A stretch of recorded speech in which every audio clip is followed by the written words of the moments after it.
In the semi-recent past, I have expressed my strong distaste for Magneton Physical Offense in advance. Link to that video is in the description if you're so inclined. And today I'm going to be doing something similar for Mixed Offense.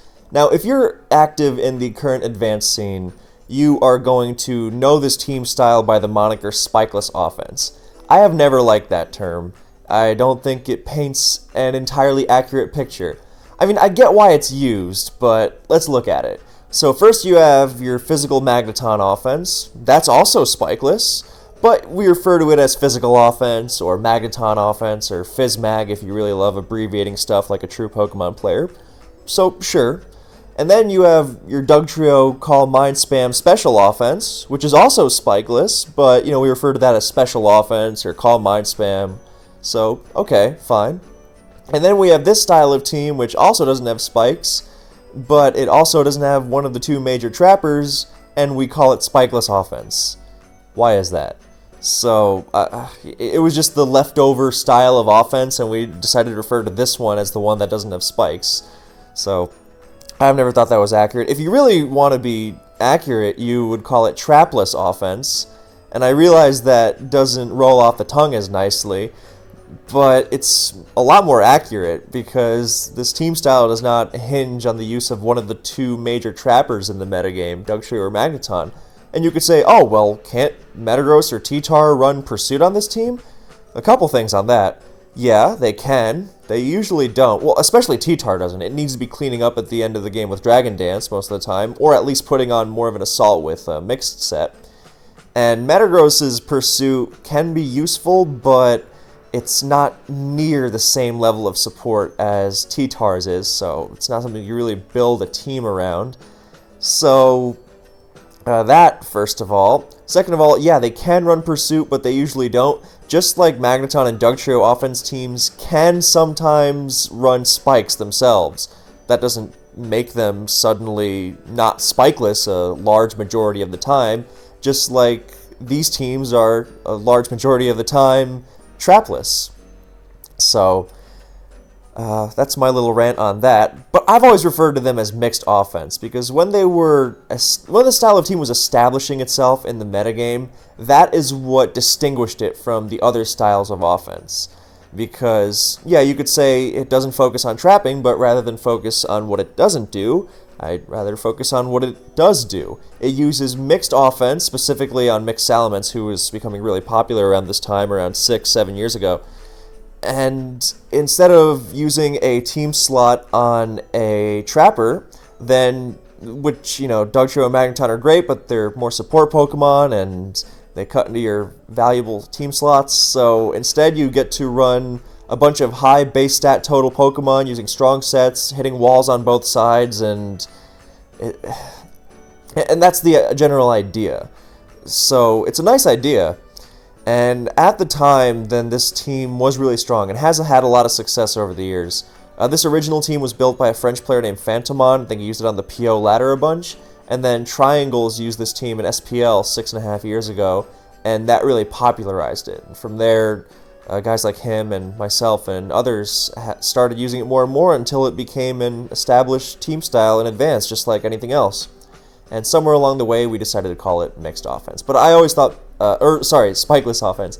But I always liked Mixed Offense as a name more. I think it rolls off the tongue the best, first of all.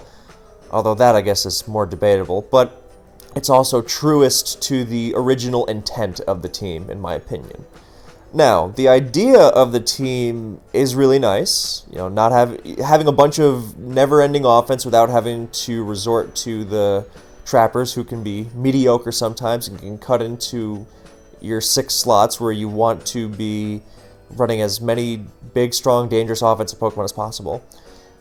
It's a nice idea, but for the reasons I'm going to demonstrate in this video, it just doesn't hold up anymore. And matter of fact, just like how I think physical mag offense teams are a straight-up bad choice in most forms, most of the time nowadays, in tournament settings, then I think the same for these teams. And it's really tragic, but that is what has happened. So, yeah, let's get started on... First of all, I have to mention the sets on this thing are not set in stone. I mean, look, you can change your Zapdos's HP Grass to HP Ice.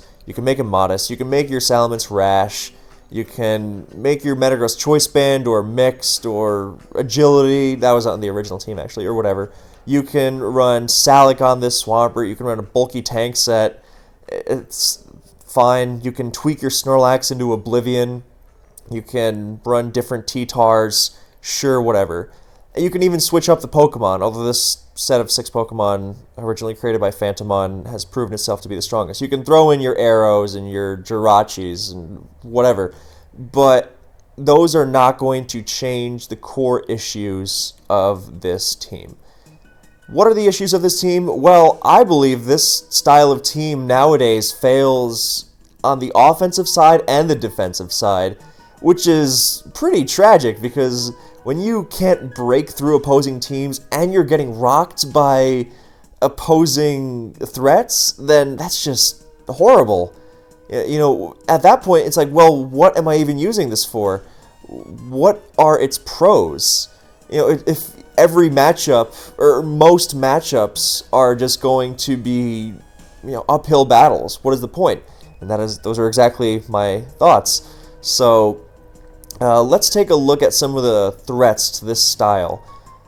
First of all, we're going to look at the handy-dandy viability rankings. So, what I will say is, for this team's strong points, in terms of just offense on offense, then it's generally pretty good, because you have a bunch of strong, bulky Pokemon, and you can take some hits, you can switch around, and you're going to be dishing out a lot of pain in return. So against most offense teams, then you are probably going to have a fair shake. Like against physical offense, this team will or should dominate most of the time, mainly because Zapdos is already a threat, and you have Salamence, who's a nightmare, and then you have the Metagross Swampert combo as well.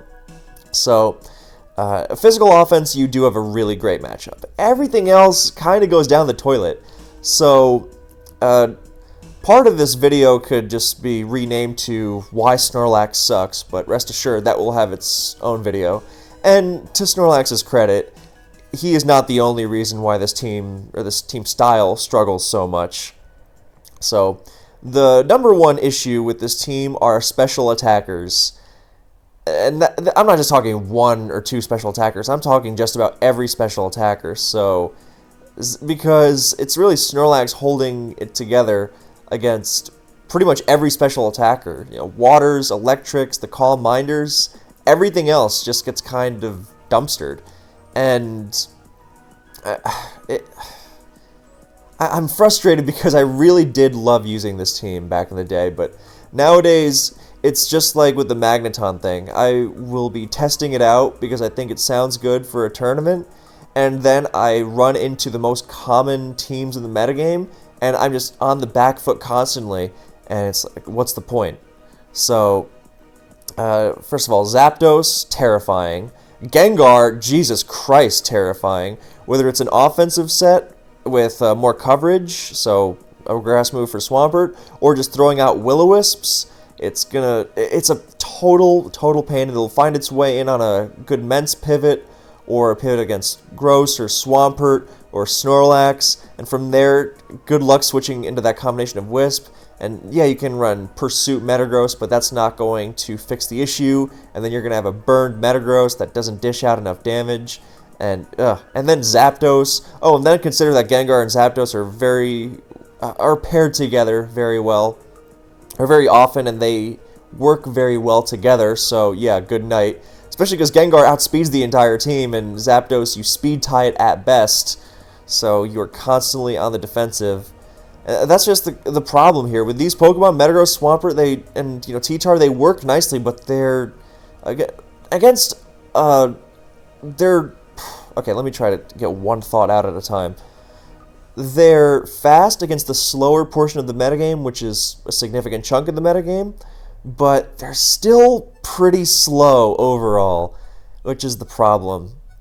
So, another minor issue is that in order to be more threatening to defense, then Metagross and Swampert have to adapt sets, and Tyranitar as well. They have to adapt these super fast, super offensive sets, and that robs them of their defensive utility. meaning that things like Aerodactyl and opposing DD Tar are a lot more threatening when you don't have bulk on your Swampert, and Metagross is blowing up a lot and is weak to Earthquake. That's why Salamence is so good alongside these two, actually. But that's a little...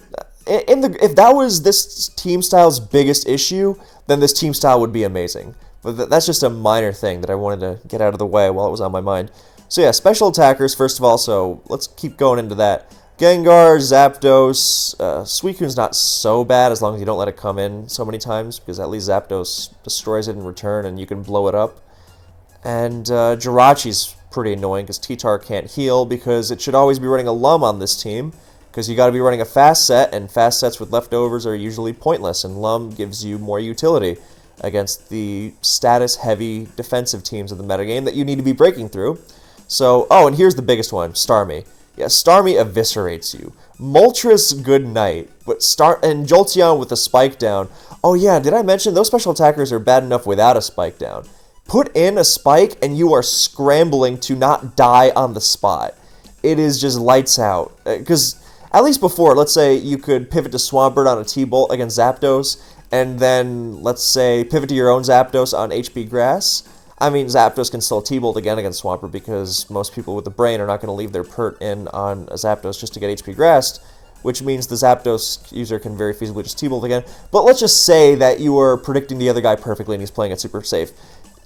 Without spikes, then that's doable, barely, even though you're still barely hanging on. But with spikes, it's like, alright, well, I pivoted around and took a bunch of damage from spikes, even just one layer, and that was just so I temporarily didn't die to this special sweeper who's just going to switch out and come terrorize me again later. And yeah, because of the lack of synergistic offense, then you are not going to be able to threaten anything meaningful in return, truly. So, before I get into the whole defensive problems, let's keep going with the problem against special attackers. So yeah, Starmie is just instant death, because Zapdos falls over quickly, Mence dies, Metagross has to kill itself to check it, and is with an explosion, of course, and has to stay out of Hydro range. Swampert dead, Snorlax famously falls over in sand, and T-Tar very dead. So add a spike into that and you are just up the creek without a paddle. And this is what I mean. No Pokemon changes are really going to help you with this problem. You can throw in your Regice over Snorlax, or your Jirachi or your Arrow for a revenge kill, and sure, they might help in some games, but overall the core issues are going to remain. So special attackers are just going to rip you apart. Even Charizard's not so bad, I guess, but yeah, the other ones are just nightmarish. And Gengar, Zapdos, Starmie, those are big Pokemon. Oh, Jirachi too. Now let's go over to the non-special attacker that tears this entire team apart, Dugtrio. So, Metagross dead, unless you boom something first, in which case, sure, but then you don't have your Metagross's defensive utility, which you kind of count on. But, fair enough. So, it takes that out, it takes T-Tar out, and Swampert, especially if you're running Salic, because then you don't even have lefties, in addition to not having any bulk at all, and it'll finish off Snorlax, and just switches out, comes back in, revenge kills you later. That's why Agility Metagross is actually kind of nice for preventing getting trapped or revenge killed. But now that I've mentioned Dugtrio, that's everything on the offensive side that threatens you. So now I can get into the problems with this team on the defensive side. Its lack of, as mentioned earlier, its lack of overlapping offense allowing you to break through concentrated, solid defensive cores. So Agility Metagross is very good, but it needs support. Otherwise, it's just going to thud against Skarmory every time. And in games where, let's say they have a Zapdos to answer your Metagross, and you blow up on that, and then their water is still alive and kicking to handle your T-Tar. In an ideal scenario, this team has a domino effect where you take out one Pokemon with an explosion or something. Like, let's say you take out the Zapdos with Boom, and now your Salamence is in there to threaten the water with HP Grass, because if it's not Swampert, then it doesn't resist T-Tar's Rock Slide. So, you can threaten to sweep more easily. But in practice, that doesn't work because you don't have a reliable method of getting rid of Skarmory, who's paired with these guys. Not only does Skarm wall you, I realize I speak very quickly sometimes and can be hard to understand for the non-native speakers, my apologies. Not only does Skarm wall you, but it throws down those spikes, and that means you do not have infinite time to chip away at them over and over. Not only just because you have to switch around with spikes up, but because these teams you're trying to break through, they're not just going to be 6 fat walls waiting to switch around the whole game. They're going to threaten you with offense themselves, and you are very quickly going to be worn down into range of their offensive threats, be that their Gengar, their Starmie, their Arrow, their Zapdos, their Moltres, their Dugtrio. Look at all these top-tier Pokemon I'm listing, and look at how all of them eviscerate this style. Yeah, good lord, it's really ugly. Not to mention how even something like a Calm Mind offense team, so the combination of Celebi, Jirachi, and Suicune against this team, and Dugtrio on top of that, and then you throw in something, you could even have a Raikou or a Zapdos in there, or a Porygon 2 to fully wall the Mence, or a Gengar to terrorize you even more. Regice, ugly, horrible. Like, you have one good matchup, physical offense, and that's pretty much it. So, but yeah, back to the defensive teams. Skarm's going to wall you no matter what you do. Unless you blow it up with, or at least it's going to get spikes, because even mixed Metagross will allow spikes. So the most you can do is ban Metagross and blow it up immediately. And from there, that's nice. You don't have to deal with spikes. You also don't have your Metagross, so now you hope that Swampert can break through and Mence can break through, and they might be threatening, but you have one less Pokemon with which to thwart their offensive attempts. You know, no more threatening to blow up their Starmie or their Zapdos with your Metagross anymore. No more being able to pivot into Choice Band Arrow's Double Edge, which it now throws out pretty nicely. So, yeah, yikes. It's still, that's your best case scenario, and that best case scenario still isn't very good, because even without a spike, then Zapdos and Gengar and Starmie are going to terrorize you.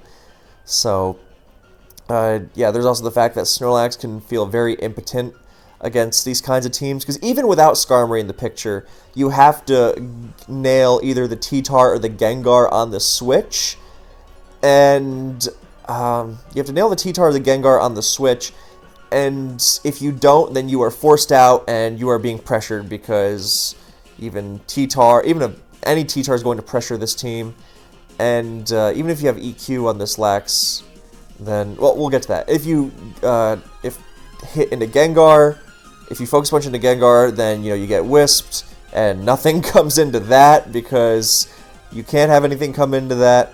And if you have Pursuit Metagross, then you're giving up the spikes, which means you're going to lose anyway, and you're not even pursuing the Gengar to death. If you have Pursuit T-Tar, you have a slow set that's not as threatening on the mix side, and you can't clean late game with Dragon Dance.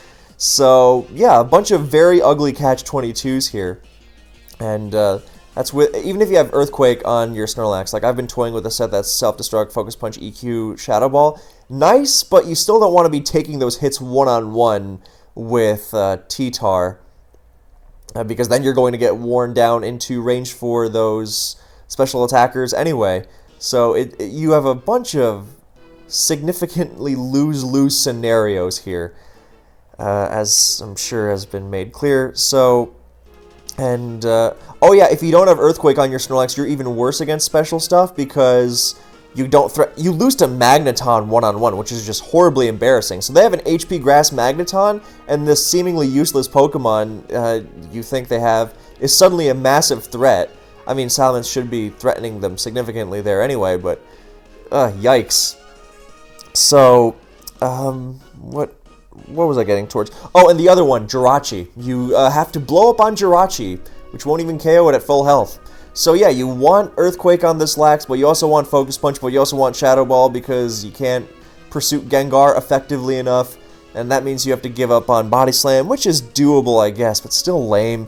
You can't even threaten Sub Suicune as nicely anymore. You don't, oh, I just ruined the EVs. Well, you saw them, if you need them. They were just haphazardly thrown together, but yeah, haphazardly thrown together. So, yeah, it's a bunch of very... It's negative no matter what. You're picking and choosing your poison, which you can't play around. There's always going to be some element of pick and choose your threats based on whatever kind of team you run. But most good teams have options of playing around even their threatening Pokemon. Whereas this style of team has so many issues that they just... they're just thinking, all right, well, I'm going to crumble. I have to pick and choose between what is going to irrevocably destroy me, and also there's the whole thing where no matter what you choose, you're still going to be destroyed by some stuff. All the tweaks in the world are not going to prevent this team from being ripped apart by Starmie. So, yeah, there is that. And Snorlax, even Snorlax issues aside, there's just not enough. You can't break through the opposing team's defenses well enough. I mean, God forbid you face a Milotic and a Skarmory on the same team. And then, you know what, let's make this a little more literal. And a Wish Protect Jirachi is good night, of course.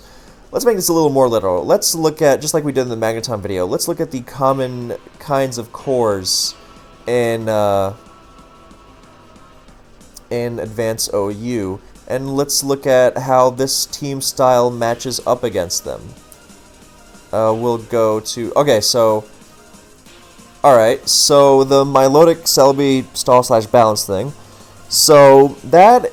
Yeah, first of all, Milotic equals bad because Ments will never break through, so as long as you don't let your Metagross... as long as you don't let it get bombed by Metagross, then you are fine. And if they also have a P2, then it's also lights out. Even... if it's one of, then that's different, but, the Trapper gets in the way of Metagross. I mean, this is not the worst thing in the world because they don't have spikes, but you really have to be on top of your game. However, if this was your worst matchup, just like, if this and, like, say, the slight physical frailty of earlier, if that was the worst you had to contend with, that would be fine. If Milotic did not also come equipped with spikes, then fine. But if it comes equipped with both Trappers, then it gets a lot harder, but still fairly doable because Metagross threatens these teams pretty well. Oh yeah, I forgot to mention, if those defensive teams you're facing have a bulky Metagross instead of Swampert, then Snorlax is completely helpless, and you really lose even harder than you already did. With the whole...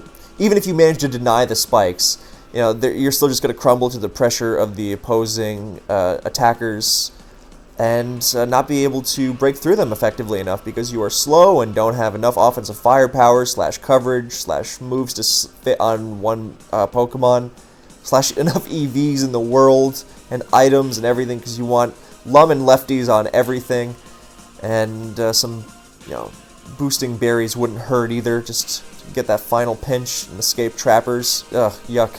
Anyway, so...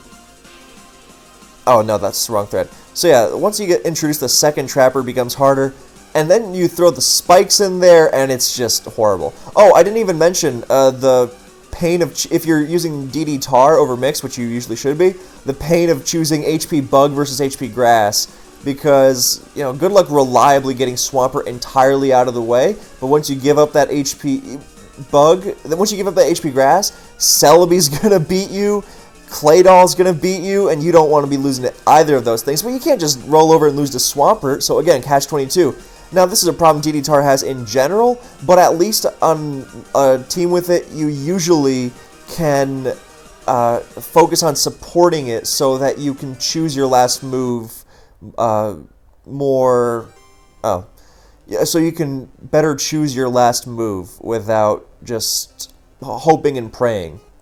And that is kind of the lesson to be learned here, that even though you have a bunch of strong offensive Pokemon thrown together, then if they don't have synergy, like concentrated synergy, then you're never going to be as successful as a team that is able to really zero in on what it's aiming for. And that's why I think... while also handling opposing threats, of course. And that's why I think that Special Offense is the most reliable by far. Certain kinds of it, anyway. Because it manages to strike the perfect balance, unlike Mixed Offense and Magneton Offense. So yeah, that's yeah, you are not able to. No matter how you tweak the sets here, you're not going to be able to zero in effectively enough on everything you need to make this endgame DD tar sweep realistic as often as you would like. And of course, there's always that issue of getting ravaged by all the special attackers. So yeah, the Milotic thing is already pretty bad. You know, if this top one was the worst, then, you know, fine, so be it. That's doable. This one's a little more annoying, but still doable. And then this one is just nightmarish. You know, the spikes, the Milotic, the trappers making everything worse. Yikes. Okay, so let's keep going. Magneton offense, you destroy this, pretty much. Because you have a Zapdos that their Snorlax is struggling to fend off, and look at how everything else gets ravaged by it. I mean, I guess not Magneton, who's actually kind of a pain, but if you have EQ Snorlax, that's fine. And the bigger one is that you have Mixments, who these teams cannot handle. You know, the best these teams can do against Mixments is special defensive Gyara, because even offensive Gyara gets worn down over time, so as long as you don't let your Ments take an unexpected T-Wave or something, you should be ravaging these. I mean, if they play really well and outplay you with Arrow or something, then that's just fine. But the point here is that you actually have a good matchup against these teams, which, you know, so, you know, at least you have that, but that's where it starts and ends because, yeah, TSS, Big 5, good night. So Skarm is going to spike up, and even we've already gone over those scenarios. Even if you catch it with by sacrificing your own Metagross, then you're just... Yeah, and that's if you're lucky enough to get your Metagross in early on and blow Skarm up before it even gets a chance. You usually do that by leading off Zapdos. Now you can lead Zapdos or Salamence, but Salamence gives up a spike to lead Skarm. The idea with Zapdos is that you fend off lead spikes from Skarmory, at least, of course, because Fortress will spike on you, but yeah, at least this team threatens Fortress a lot more with Ments and HP Fire everywhere, and it switches into offensive perp badly, but, you know, in that lead spot, then there's that. But we're talking about the Skarm teams now. Don't worry, there's plenty of bad matchups for this team style to run into later. So yeah, you threaten Skarm lead spikes, and if they lead off with a T-Tar, you go into your Metagross immediately. Don't die to anything except a Band EQ, which is rare, at least. And then you blow up immediately, and they're going to go to Skarm first, because they need to preserve their Swampert for a wider variety of Pokemon. And thus you have taken down either their Water, if they go to it, or their Skarm, their Spiker. And... yeah, that's the idea. So that's your best case scenario. But even then, we've already gone over, we've gone over why it's such a struggle to break through these teams, because look at the walls here, and the and the attackers that are just going to cleave through you no matter what you do. You really are just starting the game off hoping, well, I hope I don't face, like, 6 giant OU threats. So... yeah, and there are scenarios where the Skarm is going to manage to get a spike, and then you're really just crying, because sometimes they're max special defense and they stay in on Zapdos and live. They always live against Timid and usually against Modest. I'm not saying it's a good move, but some players like to do that sometimes, especially because of how often Zapdos Baton passes. Again, don't agree with it, but it's what some people do. And sometimes they're just going to... You know, that's your ideal scenario. It's not always going to be pulled off perfectly. Oh, and there's also the fact that if they have a Zapdos alongside their whole Skarm water thing, then they can use that to suss out the Metagross so they don't get Magneton immediately. And if you blow up the Zapdos, that's nice, but then they still have a Skarm. They're still going to get their spike up. And while their Zapdos isn't going to be walling or checking your Salamence anymore, then still going to get Toxicked. Walled by Blissey, if they have it, which they very often might. And then they're still going to get the Spike and Toxic the Ments, and it's going to be a nightmare. So... yeah, no matter, and that's just, you know, so even your best case scenario is not all that plausible here, and that best case scenario isn't that great to begin with, so we've established just why it's so horrible here. This graphic doesn't even have Arrow as a threat, or the possibility of Metagross, which, you know, I understand, but those guys make it even worse, so yikes. Against other Spikeless / mixed offense, then, I mean, it's it's pretty even, and like any mirror match, then you are going to be...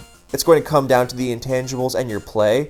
I mean, that goes for any mirror match. That's not special here, but I guess you can call it a 50-50 or a little more, a little less, depending on the sets. But, you know, having a decent mirror match against yourself is not something to write home about. So far we've got one okay-ish one bad one horrible one good one very good one even. And, okay, now we have 2 horrible ones, one, you know, neutral one. So we were still very much in the negatives. And now we've got the Porygon 2, the special offense kind of stuff. Look at all these special attackers that you cannot fend off in sand. And even if it's early game and you haven't gotten the sand up, then Snorlax just struggles and it's going to get worn down. No sand means that it's harder to bring down Suicune or Celebi. You're going to have to blow yourself up to handle the Suicune, and even it's going to shrug off Zapdos and come back later and terrorize you again because your team is so slow and so vulnerable. So you're going to want the sand, but at the same time you don't want the sand, and no matter what you do, you're in trouble some way. And that's just the Suicune, of course. We haven't mentioned the Gengar and the fact that P2 completely walls Mence, and oh, there's a Trapper. There's a Trapper to make things even worse for either most of your team, in the case of Dugtrio, or Metagross, in the case of the, Magneton. No matter what Metagross set you choose, and you are going to have to choose a set that is vulnerable to something in some way, because if you're running Choice Band, you're liable to just get mash locked and trapped without doing anything. And if you're running mixed, then you often won't be able to run EQ. And if you're running the mixed set with EQ, aka T-Punch, HP Grass, EQ, Explosion, which is a great set, but then you're still giving up spikes to Skarm, and you're vulnerable to Fori, and you don't pressure T-Tar nearly as much. I mean, there's the bluff aspect, but this, you see what I'm getting at. It's a bunch of catch-22s, really, really, really bad ones. So... and of course, the bulk you are giving up on by being offensive, and you need to be offensive to threaten opposing teams, the bulk you give up on means you are very, very vulnerable to Dugtrio. So, in addition to all the 6 million other issues we've mentioned. So yeah, here's another bad matchup. This Pursuit Tyranitar archetype is just basically the same thing as the other Spikes thing. Except it might be even worse because there might be a Magneton making things even worse and a fast Pokemon ruining you. So, yeah, so it's just basically the same. So there's another horrible one. So, this is even worse because you've got a Spiker making things even worse, and you're not as walled, but you are especially ruined by all the special attacks these guys are throwing at you with a Spike down. You know, as if it wasn't bad to deal with one Spike and one Special Sweeper, now you've got multiple Special Sweepers. So, you know, Zapdos Jolteon with a Spike down is a good night. So, Dugtrio Stellar Balance, also horrible. You're not doing anything here. Look at the spikes, not so much fast stuff, but there's a Dugtrio and a Gengar, and usually it's going to be bulkier Zapdos, but even then. Then there's Jirachi, who can be Wish Calm Mind or Wish Protect, and both are horrible to face. And there's Spikes, of course, and Blissey making it worse because it walls Mixments and Zapdos, and you don't have a reliable way of getting rid of the Blissey. I haven't even mentioned that yet somehow, but yeah, Blissey's a pain to this team also. And yeah, so it's more of the same for the others, except Dugtrio is there to really make sure you're not getting anything done. And yeah, I think that... So there's another horrible matchup. These are generally not, like, the worst, but I would say they're on par with, the first archetype, the Milotic one, in that it's doable, but it's certainly not what you would call pleasant. It's still very much, you know, they are, I would say, slightly favored. It's not, you know, ridiculous, but it's still not a matchup you're really looking to get.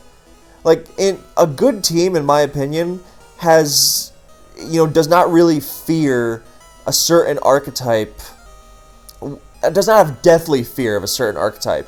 you could say, oh man, I really hope I don't face Jirachi because it's a pain, but you shouldn't see Jirachi and go, oh well, I guess I'm screwed. You should go, okay, I'm gonna have to play around it like I know I have to with this team. And even more, you also have to keep in mind that those kinds of teams, if you are doing that, then you have to have some sort of tangible reward that makes that slight Jirachi annoyance worth it. This style of team does not have any tangible kind of reward that makes it worth having a weakness of some sort. Like some teams, they go, you know what, I'm going to be a little soft against Arrow, but it's worth it for all the special attacking fury I'm going to unleash on my opponent, and that is going to bring me wins. This team doesn't have anything of the sort. So, where were we? Oh, yes, we were here. So, again, this kind of team, not horrible, but also really not good, especially once you've got the Trapper in there and then other Pokemon you don't like facing. I mean, the Starmie at least is bulky, so you're not, threatening to get... It's not threatening to sweep you, but it's still not something pleasant to switch into, because you got to go to Lax or Zapdos and Sand. They get worn down by even an uninvested Surf.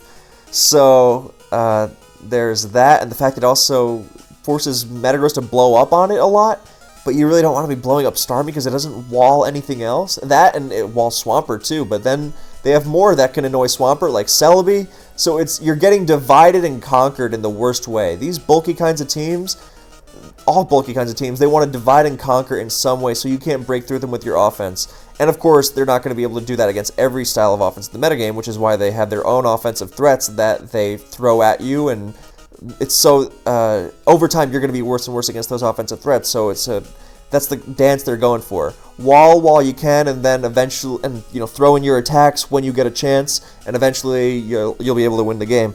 And this style of team is able to do that very well against the mixed/spikeless offense style. So, I would say this bulky offense with spikes control, this is the closest to a physical mag matchup that you're going to get and actually like. I mean, it's still going to be annoying, especially if they have a Celebi in there, but at least you are threatening enough with Mixments here to where it makes a difference. You can attribute this team's lack of success to a lot of things, mostly the weakness to all the opposing attackers, but I think it's Mixments' declining use overall. I mean, he can't carry the entire team. It can't carry the entire team on its own. That's the problem. And, so yeah, I mean, you can get something going here with Mixments and DD-Tar. So you know what we're going to say? This style is rare is the problem. It's a lot rarer than Physical Mag. But you know we're going to say now Mixed Offense has two good matchups.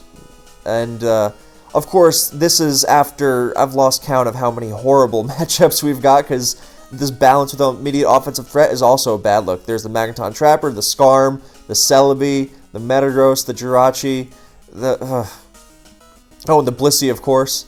So, yeah, you've got a...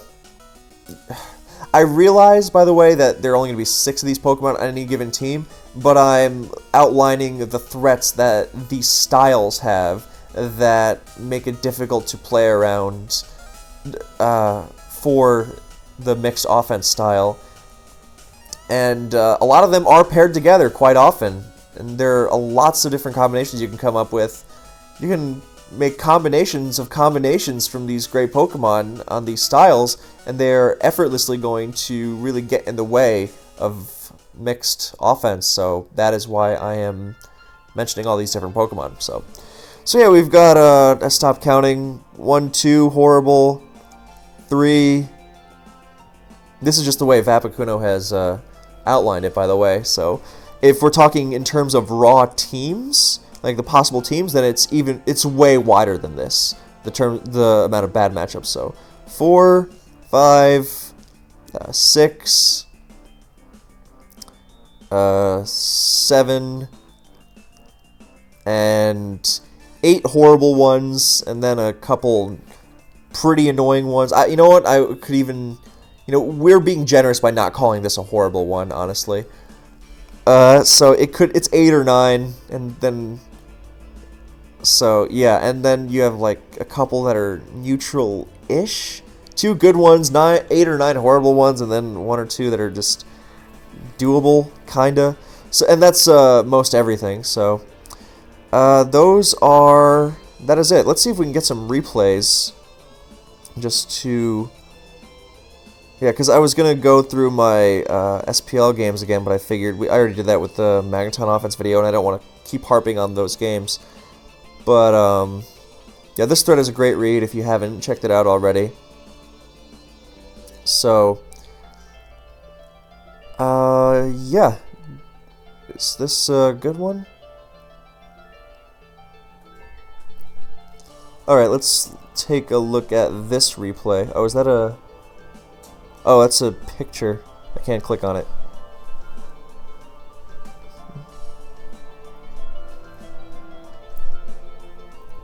Okay, no, let's take a look at this and just see. Now remember, one replay does not prove anything either way. Oh, no, this one's horrible. This is a game I messed up horribly, and it's not a good example because my team is very... Well, it's also actually an example of how flawed this is. So you know what, we will use this because look at how bad this is against what's it called? Special attackers, and how it's going to give up spikes to Scarm. So yeah, this was back when I still liked using this style. This was from 2018, and I really should have. This was one of those games I like to forget just because of how. I mean, I got a little unlucky early in the game with this. Not this. Oh yeah, the crit para thunder, that was annoying, but I should have played better, and yeah, and then this nightmare where I didn't expect the adamant Doug. That was dumb, but yeah, I should have. Anyway, that's not really the point. The point is, look at the immense flaws of this different style of Spikeless Offense. I can't reliably break through the Blissey. I can't stand up to special attackers. It's just a bunch of sweepers who, you know, we're hoping can make it work. Oh, and then I think I min-rolled the P2 too. But it's one of my most regrettable games. But, you know, a good example of why this team style sucks. So I don't know why he's using this replay as an example of Raikou, because this was... Well, I mean, Raikou does do well against this style of team. Another reason why it... or fairly well, as long as you don't switch it into a Zapdos T-Wave, which he has Celebi for, so that is that. Let's see, what else? I'm looking for Spikeless Offense. You know, a lot of people aren't using it anymore because it sucks so much.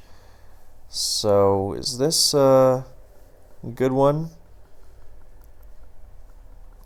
Yeah, like, look at Venusaur, something like Venusaur without spikes, it just kind of starts to blow.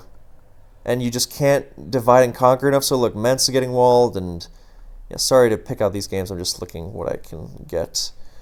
So,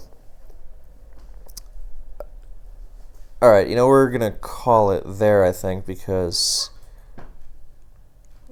Linear versus Dice, Markov versus Phil, Markov versus Linear. You know, let's take a look at this. Alright, oh, I think this is a pretty good one, actually, so... Wait, no, this is an example of the opposite. Alright, I'm kind of floundering here after a very strong video so far, so yes, keep watching. It's telling me to... It's a sign, so...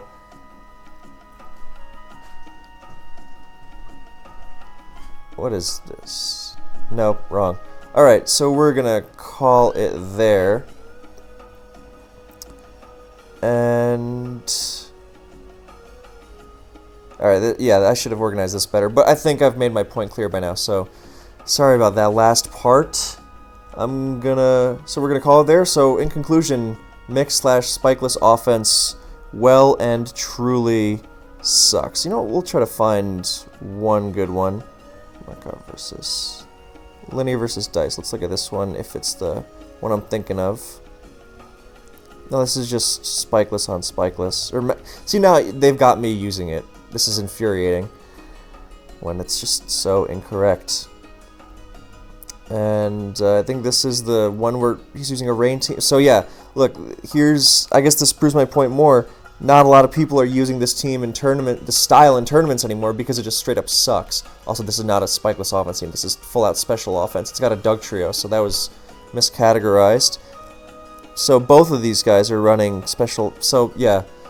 So I guess that proves my point even better. I'm looking for tournament replays of this because I was going through last SPL as well with looking for those games, and I just couldn't find any, which is why I figured I wasn't gonna look them up, wasn't gonna include them in the first place. And just no one is using them because they just straight up are not good anymore. It's semi-tragic, I guess, but yeah. Is there hope? Yeah, of course. There's always going to be hope. But right now, you know, if I had the answer to what would make these teams good, then I would not be making this video, because then they would no longer be bad. So, anyway, I think we're going to call it there. 45 minutes is a good length. So, thank you guys for watching. I hope you enjoyed. Hope you learned something. Maybe you can get out there and make this playstyle great again. So, yeah, thank you for watching. Hope you enjoyed. Hope you learned something. All that good stuff. And I will catch you